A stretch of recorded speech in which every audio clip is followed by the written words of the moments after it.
আজকে আমি বানাবো আমসত্ত্ব, তাই আমাদের গাছের আম পেড়ে আনলাম।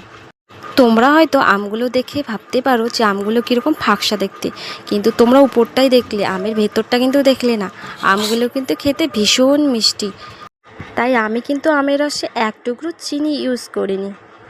আমসত্ত্ব বানানোর জন্য আমগুলো ভালো করে ধুয়ে খোসা ছাড়িয়ে নেব। আমি কিন্তু এখানে সবগুলো আম ভালো করে ধুয়ে নিয়েছি, তার কারণ আমি সবগুলো আমের আমসত্ত্ব বানাবো। তো দেখো, আমি আমগুলো কাটারি দিয়ে কেটে নিচ্ছি। তারপর আমগুলো কাটার পর আমের রস ভালো করে নিংড়ে বের করে নিতে হবে। দেখো, আমি কিন্তু আমসত্ত্ব পাতলা করে বানাবো, তার কারণ একদিন আমি শুকাবো, আর ডবল করে করলে 2-3 দিন শুকোতে লাগবে।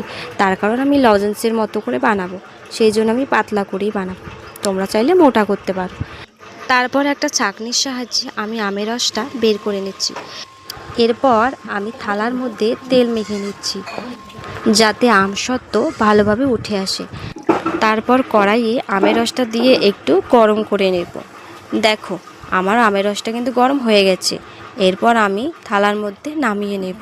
আমি কিন্তু পাতলা করে দিয়েছি, তোমরা চাইলে ডবল করে নিতে পারো, যেহেতু আমি পাতলা করেই বানাবো। এবার আমি কড়া রোদের মধ্যে আমসত্ত্বগুলো শুকিয়ে নেব। দেখো, আমি আমসত্ত্বগুলো কড়া রোদের মধ্যে শুকোতে দিয়েছি। দেখো, আমসত্ত্ব কিন্তু অল্প রোদে শুকোবে না, কড়া রোদে শুকোতে দিতে হবে। ফাইনালি আমার আমসত্ত্ব দেখো শুকিয়ে গেছে। এটা কিন্তু একদিনে শুকিয়ে গেছে। আমি কিন্তু একদম মিথ্যে কথা বলছি না, যেহেতু পাতলা করে দিয়েছি তাই। দেখো, আমি কিন্তু একদম লজেন্সের মতো বানিয়ে নিয়েছি, যেহেতু আমি পাতলা করে বানিয়েছি সেই জন্য এরকমই। আর আমার আমসত্ত্ব বানানো কেমন হয়েছে অবশ্যই জানি। এরপরে আমি আবার আমসত্ত্ব বানিয়ে দেখাবো।